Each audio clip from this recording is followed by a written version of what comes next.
What's up, everybody? Welcome back in Tom Curran's Patriots Talk podcast, joined by Phil Perry, and we are still delving into the Patriots' top 50 players under Bill Belichick, Volume 2. You remember we did this in 2015. It needed some updating. We updated. What did we come up with? A Chris Berman voice. So what we have now is the reasoning behind these players who have been unveiled. And let's get right after it, Philly, with 21 through 30. We're going to lead off with a guy who was not listed at all in 2015. And he came back and rehabbed his career after Philadelphia Eagles peekaboo season. It's Patrick Chung at 21, followed by Roberto Ninkovich at 22. Then we get to three guys who might be Hall of Famers: Mankins, Welker, Gilmore. That's your 21 through 25. Phil, take it away. Okay, the easy question is, why not have the guys who were better players ahead of guys that were really good players for the Patriots, really important role players for the Patriots, but maybe kind of role players, whereas Mankins and Welker were all pros? I mean, two-time All-Pro for Welker, six-time Pro Bowler, one-time All-Pro for Mankins. They didn't win any Super Bowls. Mankins was a part of an offensive line in 2007 that got run over. Same in 2013 in Denver. Welker had opportunities in 2011 to make a catch that would have sealed the Super Bowl, and he didn't do it.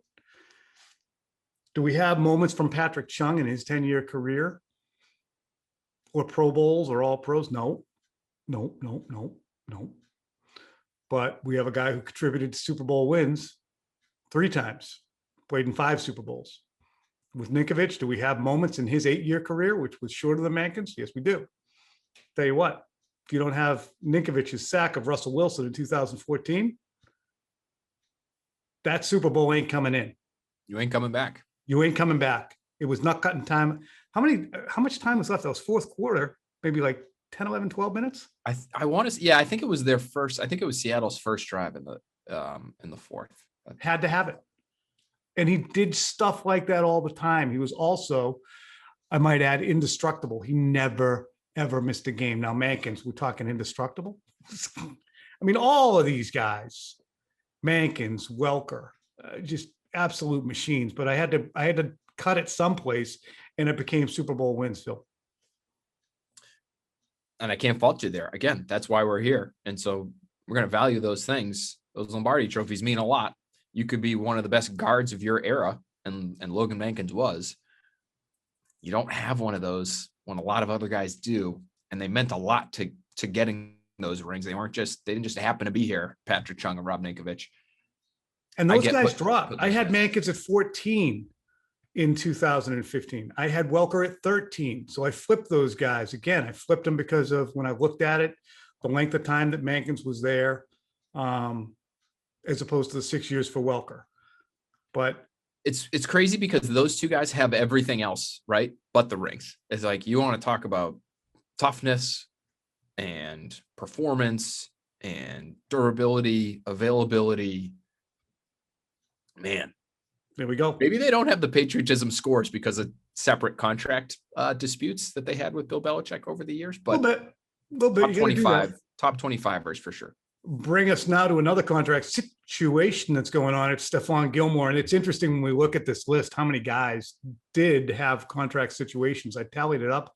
Fully 15 of my top 30 players had at some point crossed swords with Bill Belichick. Stephon Gilmore currently holding out. I'm sure he gets this thing done. Clinching Super Bowl in some ways in 2018. Defensive Player of the Year in 2019. He has to be right there at 25. Simple. Is there any way?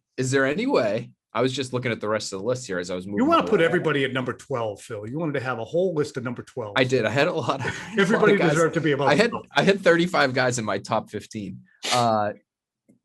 If Gilmore wins another Super Bowl as the best defensive player, oh yeah, New England Patriots, how high up does he get? He goes over Chung, he goes over Branch, he goes over Falk, he goes over Slater, goes over Vinatieri, he might go over Harrison. He's probably number 14. I don't know, best defensive player? Does he go over Law? No. He could be anywhere between 12 and 14.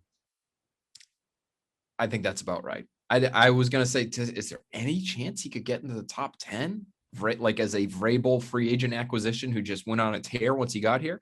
I don't know if he gets that high, but he's probably sniffing that range. Here's a dropper. Here's a dropper. We got a dropper followed by a riser.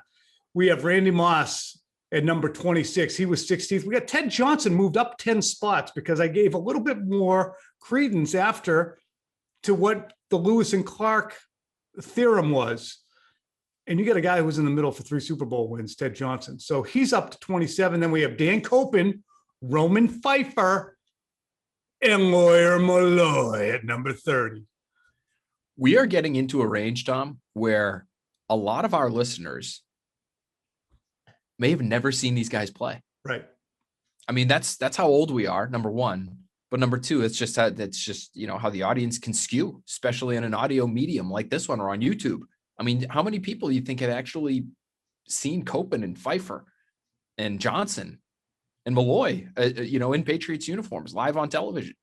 I mean, Moss is here for 4 years. He set a record for touchdown receptions, and he helped to hit the turbo boosters on the Patriots offense and just have the Patriots say, okay, well, let's do it this way because Tom is obviously that good. So Moss exceeded all expectations, and then he was a pain in the ass on the way out, but he's still a, transcendent player in the league. And I like him at 26. Ted Johnson, first time around, I think I spent a little more time on the dysfunction that fell after he retired because of the concussions and his explanation that, Bill made me play with these concussions in 2002. But as Ted pointed out, when we did the pod, he's like, hey, I was a captain in 2003 after that whole thing, And when you look at 2004, the way he played in the middle of that defense, Ted Johnson, still a 90 tackle a year guy, to have him at 37 was an oversight. So he moves up because of those 10 years as a bridge guy from Parcells through Carroll into Belichick. And he lands at 27, just ahead of Dan Copen, who's also a bridge guy, Phil. He was and played on some great offenses. And we know how important that center to quarterback relationship was. And that was before Brady was really fully Brady in terms of his brain, right? Obviously he was a smart player, but I don't know if he was quite, as adept in terms of having all the answers to the test week after week after week with Copen there. And so I would think that Copen at times even made Tom Brady look good. Really important. Yeah. And he won 2 Super Bowls back to back, right coming in 2003 and 2004. So just a really underrated player too. He's a Pro Bowler. As Bill Belichick would say, his strength is his strength. Roman Pfeiffer, who's only here for 4 years. He is a full-on OG. He lands at number 29. This is a guy who was at 18 the first time around. Again, there's going to be people. Who is Roman Pfeiffer? Exactly. I think Days of Our Lives. I think you need to give a little bit of an explanation of like just who he like. What was Roman Pfeiffer? Roman Pfeiffer is Kyle Van Noy. In many ways, Kyle Van Noy. He was a coverage linebacker who was with the Los Angeles Rams in their first iteration, then signed with the Jets and Belichick, and then came to the Patriots, or signs with the Jets and Parcells, and then came to the Patriots. And in order for him to come to the Patriots, Belichick made a lot of concessions to Pfeiffer, who was a second-round pick out of UCLA back, I think, when I came out of college in 1989. Made a lot of concessions. Look, Reif, we need you. If you're not here, it's going to be a problem for us. You're so important to us. We're going to let you leave after every game and come back Wednesday. I need you. And they worked it out. He was here 3 Super Bowls and 3 Super Bowl appearances, 01, 03, 04. Lawyer Malloy, love it. Love this conversation. Here for 7 years with the Patriots total. 4-time Pro Bowler, just once under Belichick. 1 Super Bowl appearance under Parcells, 1 under Belichick, a Super Bowl win in 2001. Backboned it. You look for who Belichick was hugging after that Super Bowl win, it's Lawyer Malloy. That's a guy who embraced Brady when Brady came in as the quarterback, when a lot of people were drawing lines between between Brady and Bledsoe, and Malloy and Brady. Was that he's got to be there. I mean, I agree with you. So is he Meriwether Lewis, or is he William Clark? Because I feel like he's, when you're talking about like that foray into what became the Patriots dynasty, he was really one of the faces of the team. I mean, you're 15 years old at that time, Phil. What did Lawyer Malloy mean to you? He was awesome because he felt like, and I know they had a lot of tone setters on that team, but he really was kind of like a new age athletic, brought a badass element to the team that really resonated with a high school sophomore like myself. But then he was only here for 2 years under Bill. So that's like the thing that's really difficult for this list, is he was so hugely important to that one championship season, and we're going to get to guys that are behind him. But this is why I say it must have been a headache for you, like trying to do that math in your head. All right, well, he's way up the sliding scale in terms of his patriotism, and he was a core guy for one Super Bowl. But then there's another guy down the list here who we're going to get to him, and was here for 5 years, and was, it's like, it's hard. We're going to get to him and some of the great wrestling matches I had were with the Amendolas and the Butlers and the Mayos relative to Lawyer Malloy. Up next, though, 31 through 35, we have Ty Warren. Anybody remember Ty Warren? Okay. Ty Warren, Richard Seymour, Vince Wilfork, the troika of offensive line destroyers, followed by the best offensive lineman of the 2010s. It's Joe Thuney. He was not listed the last time around. Then Joe Andruzzi. He actually leapfrogs Stephen Neal. Okay. Why? Because he won 3 Super Bowls. I don't know why I had him behind Stephen Neal before. I think I might have romanticized the Bill Belichick. He didn't even know how to put on his cleats straight. Stephen Neal does come in at 34. Then Danny Amendola at 35. Phil. So fun group.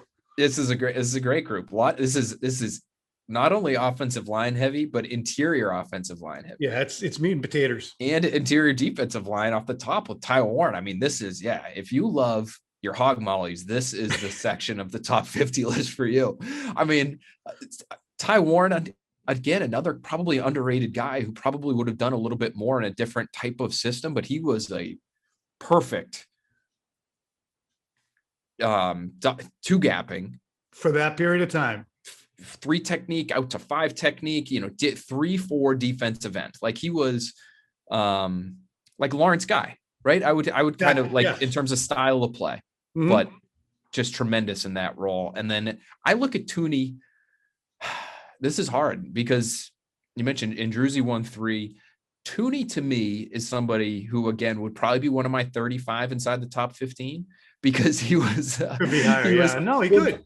He's another guy who was like Ninkovich, not only didn't miss a game, like didn't miss a snap, like which I don't understand at these positions that those two guys played. And so durable, elite at his position. We know what he's considered to be around the league based on the money he just made. But that's a guy, like I look at Thuney and I look at Malloy and I say, that would have been a really hard one for me to try to figure out. It makes sense to me that they're so tight together on this list. Danny Amendola comes in at 35, only 5 years here. He left after the 2017 Super Bowl, did all he could. He made sure they got to that 2017 Super Bowl because Gronk went out in the AFC Championship game and Amendola had the 2 fourth-quarter touchdowns. Otherwise, they almost lost to the Jacksonville Jaguars. How did Matt Patricia get a head coaching job? Blake Bortles in the Jacksonville Jaguars. Oh, my God. But Amendola helped save their bacon that day. He helped save their bacon, obviously, in the 2014 Super Bowl. Great player. Just could be higher. I think he's where he ought to be, though. I think that 2017 Super Bowl was when Gronk dubbed him Danny Playoff Amendola, or Brady did because Gronk had started calling him that. But it was also, I think that was the press conference where Bill Belichick said you look up football player in the dictionary and there's a picture of Danny Amendola right there. That was, I mean, he was nails because that was the year that Edelman was was gone with the torn ACL. And he really, every time Edelman got hurt, whether it was 2015 or 2017, they expected Amendola to do more, even though they didn't, in a perfect world, want him to do more because his body couldn't hold up the same way that Edelman's could, because he was just smaller.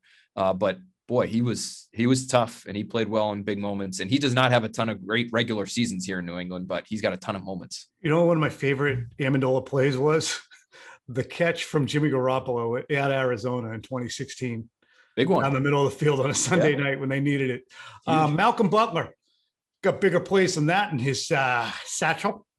Also, speaking of the 2017 Super Bowl, he was famously not on the field save for one play. But I have him at 36 because, as with Malloy, as with so many other players, he doesn't make that play. The Patriots don't win that Super Bowl. Additionally, he was a Pro Bowler in 2015. He was a good player after that. Phil? He was a legitimate, and it was pretty apparent to us once the 2015 regular season started, but the Patriots viewed him as a legitimate number one corner. And, there were some people, I remember talking to people that off season after he made that pick. And it was like, well, what if he goes into camp the next year and stinks? Like, are we even sure he's going to be on the team? This guy was playing. And then he missed a flight and Bill benched him for the entire friggin' OT. Wouldn't let him get on the field. Nuts. Not a great start to his career as a starter for the Patriots, but he was very good. And even into 2016, he was expected to be their number one guy. Again, we're talking about this all the time, but Bill wants a number one guy, and that's how they felt about him athletically. And I talked to some people that, in the building there after he made that Super Bowl pick, and it was, the draft was coming up. He was considered the best of the bunch, even among the top corners that were taken in that 2015 draft class. So they thought they had something special there, Malcolm Butler, physically. I kind of did. He's had from where he was to where he is. God bless him. God bless him. No doubt. Not a malicious bone in the little fella's body. Speaking of no malicious bones, here's Mayo. He can be kind of mean to me, but he's at number 37. Never had a huge moment in a Super Bowl. Wasn't really, I don't think he played in 2014 in that Super Bowl. No. 2011 was really 2011. Damn, the ball's bouncing around in front of him. He created fumbles. But they didn't win that Super Bowl. But you have a guy who was the leading tackler in the NFL, who was Defensive Rookie of the Year almost unanimously. Some dingbat voted for Keith Rivers from the Cincinnati Bengals. Otherwise, Mayo would have been the unanimous Defensive Rookie of the Year. So here's a couple reasons Mayo is here at 37, despite not having those huge contributions in Super Bowls. Culture. He is an absolute touchstone for that team in the same way McCourty is, and passed it on to McCourty. So it's a Will Fork, Mayo, McCourty, Hightower lineage onto whoever takes it next. But Mayo is absolutely critical in that, plus league-wide reputation and productivity. It's too bad he had to deal with so many injuries, but he's still sticking around. So he's there at 37, Philly. Yeah, I think it's a good spot for him. And I think in the same way that Will Fork and Light bridged that gap. He had his career lasted longer, he might have been the ultimate bridge, right? Had he not gotten hurt as often as he did, because he was the lone captain in 2009, his second season, right? When a lot of guys were still on that team, and he played with Bruschi, and he played with, a lot of those guys from that first dynastic era. And so he's a bridgie, and he deserves to be there. I think right around that spot feels right to me. When you look at the players that Bill Belichick put his chips on with first round picks, Seymour was the highest pick he ever had. Then his next highest pick was Mayo.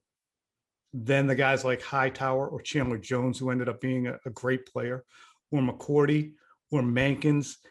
It's so friggin'. When he's swinging at the first pitch, it just gets in there and just digs in and says, I'm looking fastball on the other half.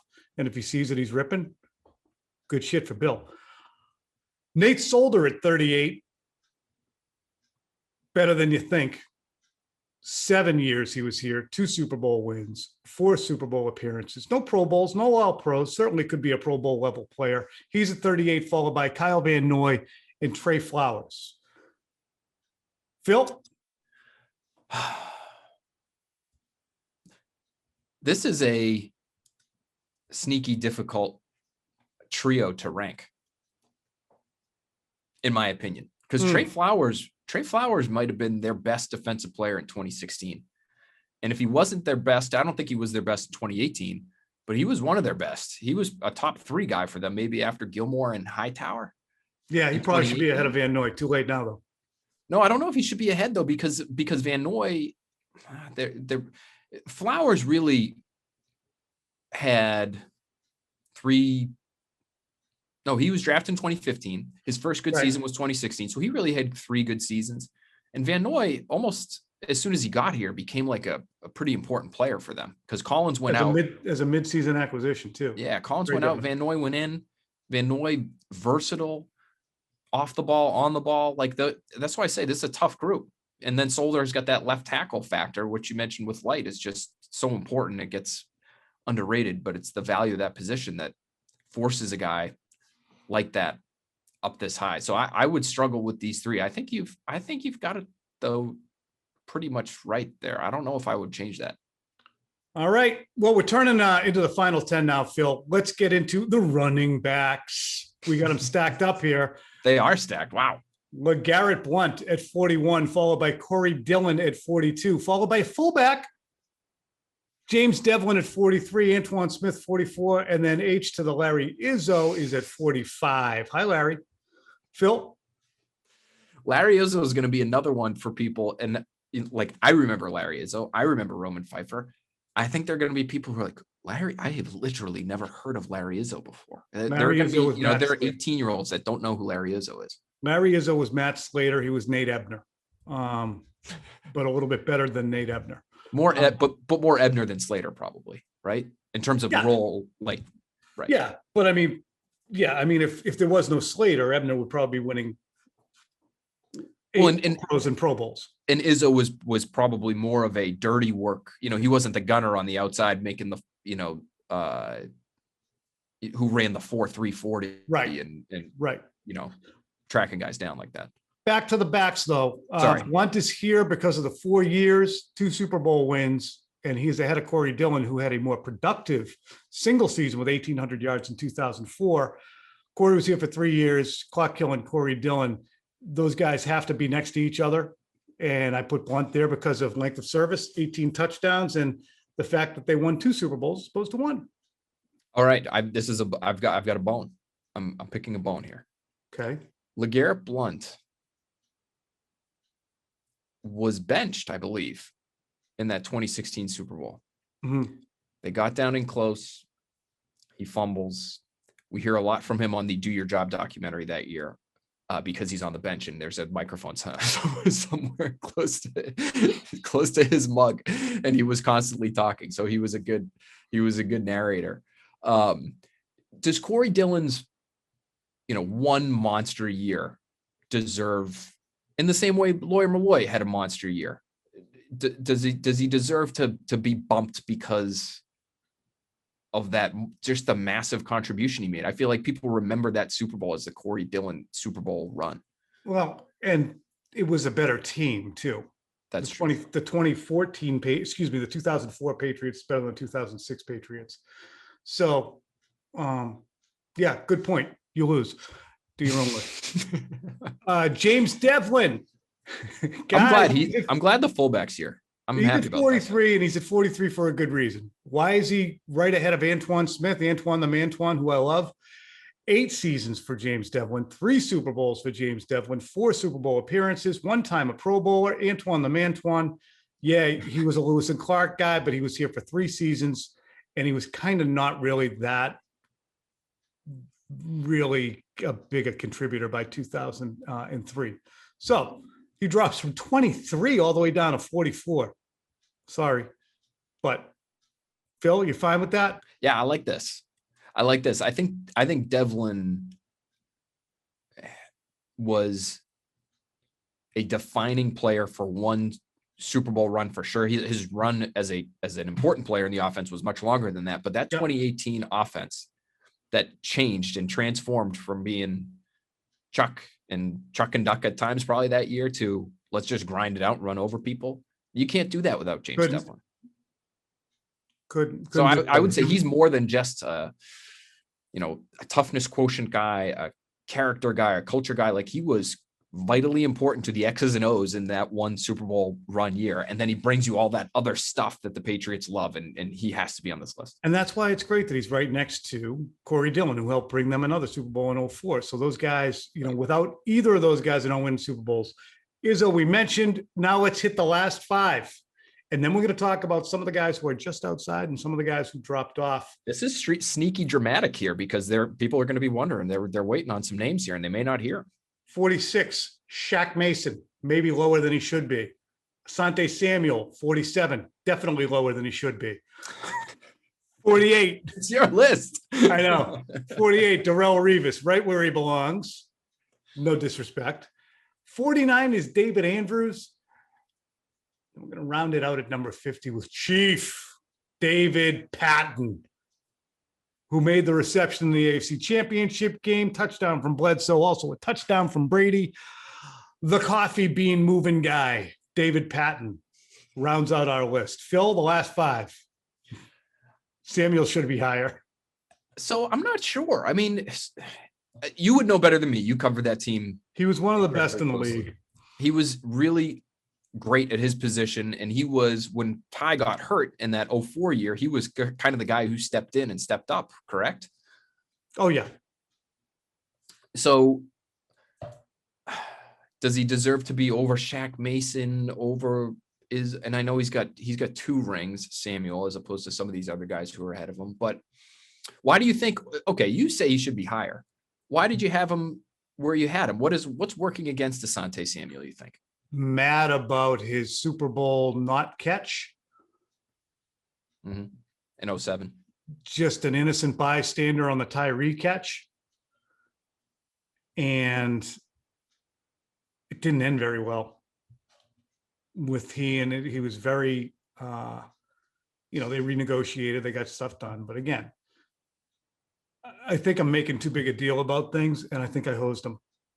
Well, listen, this is why it gets back to why your list is your list. Like, you can't, on the one hand, give guys like Devin McCourty and Matthew Slater a lot of credit, and then look at other guys and say, his patriotism score probably isn't where it is. Yeah, but his level of play probably should have him ahead of some guys. But, it's too late in the game. We got graphics made and everything else. At least we've got 50 players on the list this time around. Shut up. 48, Darrelle Revis. Here for 1 year. I mean, the guy had an amazing impact, and I think it emboldened the entire team to say, "Ooh, we're going to be good this year." Even though they had Talib 2 years before it in 12 and 13, Talib got hurt both years. Revis makes it all the way through, but he also runs into the official on the Golden Tate touchdown. But, I mean, he was great.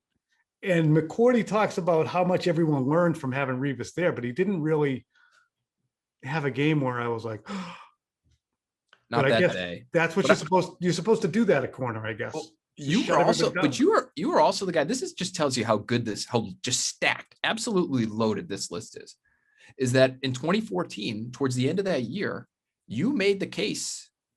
Now, I don't know if you voted this way. I don't think you did, but you were at least presented an argument where Darrelle Revis should have been considered as a most valuable player candidate that year because of what he did for the defense, because of how well the defense was performing. And I mean, he came in right away and did exactly what we thought he was going to do. These types of acquisitions don't normally work out that way, but hugely important to that one team. Another kind of 1 year wonder, I guess is he in the Dillon category, in the Malloy category? But you thought this guy was massive to that team, and he's all the way down at 48. Yeah, he dropped from 29 to 48. Sorry. Be that as it may, we had a lot of guys jump in, and we still have one more guy to jump in. Not listed. It's the undrafted. It's the center. It's David Andrews. It's sort of another prototypical Patriots guy, right? Yeah, and this is hard because once we get into the guys who are just outside the list, you're going to feel like I know Phil's already got a bone to pick with one of them. But so David Andrews, 49, and then David Patton, he was at 30 in 2015. Now he's at 50. He was only here for 4 years, but he won 3 Super Bowls in 3 tribes.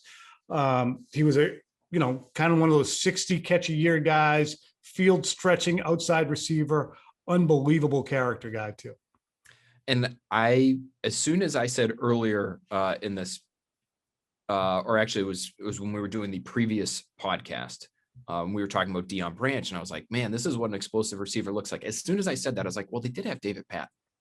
And he wasn't as waterbug quick as Branch. He brought an explosive element, I should say, probably. He was like Brandon Cooks. Undersized. Yep. And had moments too. I think we value these moments when we think about there's so much to consider when you're doing a list like this, that moments stand out and they mean a lot. And David Patton clearly had the number one being that Super Bowl in 01.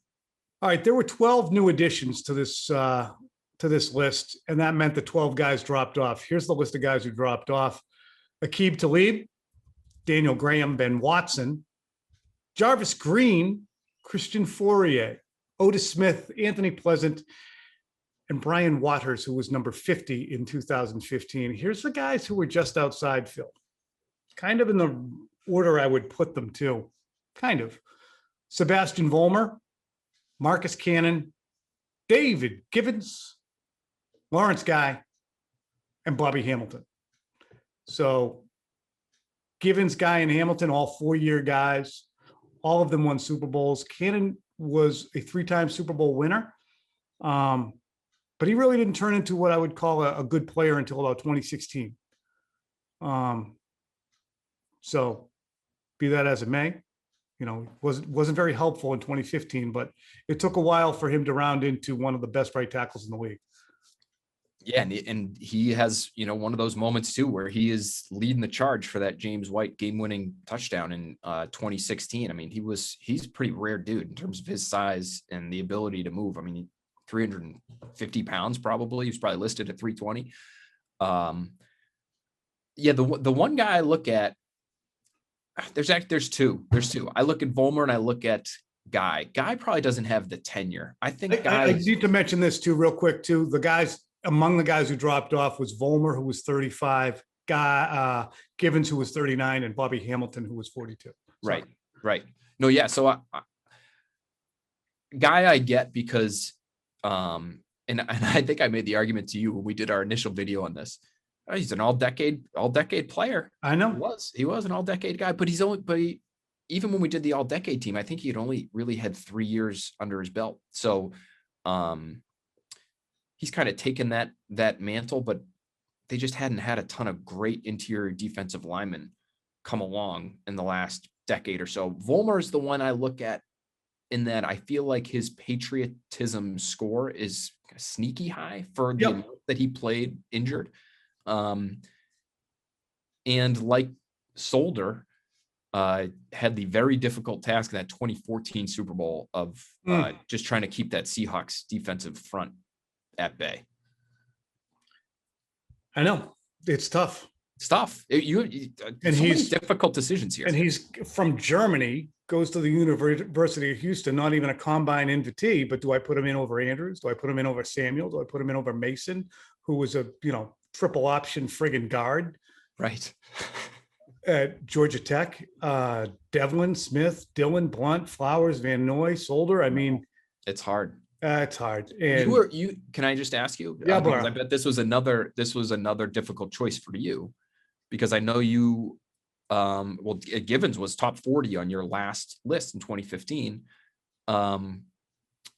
Did you have a difficult choice there to get him onto the list between Patton and Givens? Was it between those two guys? I did. And one of the things that I did with Patton v. Givens was I looked at Patton. Well, Patton was 30, but Patton's kind of that classic Patriot. Givens was a 7th round pick too. But I mean, Patton was he was loading coffee beans. He was just barely in the league.